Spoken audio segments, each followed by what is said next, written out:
America India കരാർ റദ്ദാക്കണമെന്നാവശ്യപ്പെട്ട കർഷക സംഘത്തിന്റെ നേതൃത്വത്തിൽ വടക്കഞ്ചേരിയിൽ പ്രതിഷേധ പ്രകടനം സംഘടിപ്പിച്ചു. ഈ കരാർ രാജ്യത്തെ കർഷകരുടെ താൽപര്യങ്ങൾക്ക് വിരുദ്ധമാണെന്നും കാർഷിക മേഖലയെ കൂടുതൽ പ്രതിസന്ധിയിലേക്ക് തള്ളിവിടുന്നതാണെന്നും പ്രതിഷേധക്കാർ ആരോപിച്ചു.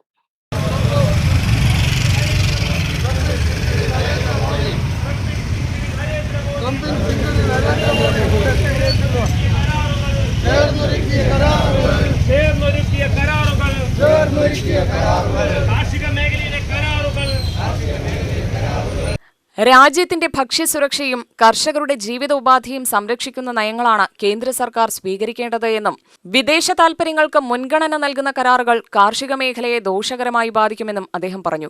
കർഷകരുടെ ആശങ്കകൾ പരിഗണിക്കാതെ ഇത്തരം കരാറുകളുമായി മുന്നോട്ടു പോകുന്നത് അംഗീകരിക്കാനാവില്ല. കർഷകരുടെ അവകാശങ്ങളും കാർഷിക മേഖലയിലെ സ്ഥിരതയും സംരക്ഷിക്കാൻ കേന്ദ്ര സർക്കാർ അടിയന്തരമായി ഇടപെടണം. അമേരിക്ക ഇന്ത്യ കരാർ പുനഃപരിശോധിച്ച് പിൻവലിക്കണമെന്നും അദ്ദേഹം ആവശ്യപ്പെട്ടു. അമേരിക്കയുടെ കാർഷിക മേഖലയിൽ വലിയ സബ്സിഡികൾ കൊടുത്തുകൊണ്ടാണ് അമേരിക്ക കാർഷിക ഉൽപ്പന്നങ്ങൾ ഉൽപ്പാദിപ്പിക്കുന്നത്.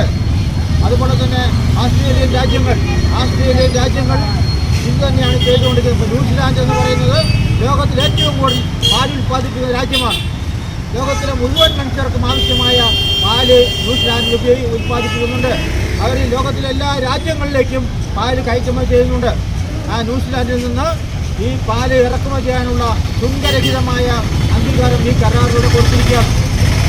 അപ്പം അങ്ങനെ വന്നാൽ നമ്മുടെ രാജ്യത്തെ പട്ടണ പ്രദേശങ്ങൾക്ക് പുറമെ ഗ്രാമപ്രദേശങ്ങളിൽ മുഴുവൻ പാൽ വളർത്തി ജീവിക്കുന്ന പശു വളർത്തി ജീവിക്കുന്ന മുഴുവൻ ജനവിഭാഗങ്ങളും ആത്മഹത്യ ചെയ്യേണ്ടി വരുന്ന ഒരു സാഹചര്യം നമ്മുടെ രാജ്യത്തുണ്ടാകും. ഇപ്പം തന്നെ പാൽ കൃഷി എന്ന് പറയുന്നത് അപകടകരമായ ഒരു സ്ഥിതിവിശേഷമാണ് നിലകൊള്ളുന്നത്. PM കലാധരൻ അധ്യക്ഷനായി.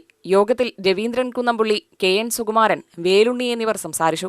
പ്രതിഷേധത്തിന്റെ ഭാഗമായി അമേരിക്കൻ പ്രസിഡന്റ് ഡൊണാൾഡ് ട്രംപിന്റെയും ഇന്ത്യൻ പ്രധാനമന്ത്രി നരേന്ദ്രമോദിയുടെയും കോലങ്ങൾ പ്രതിഷേധക്കാർ കത്തിച്ച് ശക്തമായ പ്രതിഷേധം രേഖപ്പെടുത്തി.